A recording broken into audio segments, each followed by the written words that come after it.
we're going to show you a really easy way of remembering how to approach positioning. This guide will help you get the most out of your Askle products and achieve full alignment from head to toe. Step 1. Look. Start with what's happening in the hips and pelvis first.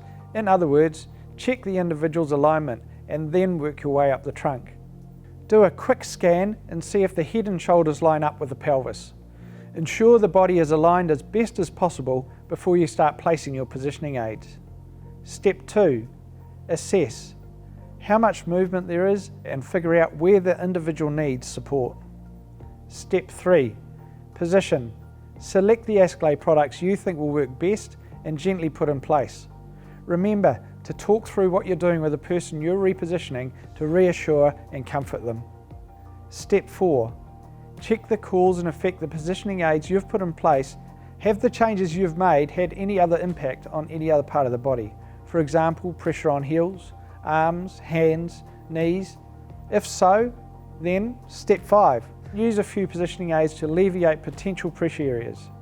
Final step, check alignment. Ask yourself, is the entire body aligned from head to toe? Have we minimised all potential pressure areas? And is the individual comfortable? And here's a little tip. You don't need to put too much stuff in. Remember, you can overdo it. Just use enough aids to achieve good alignment throughout the body. We hope that's been helpful. For more, visit our website or get in touch.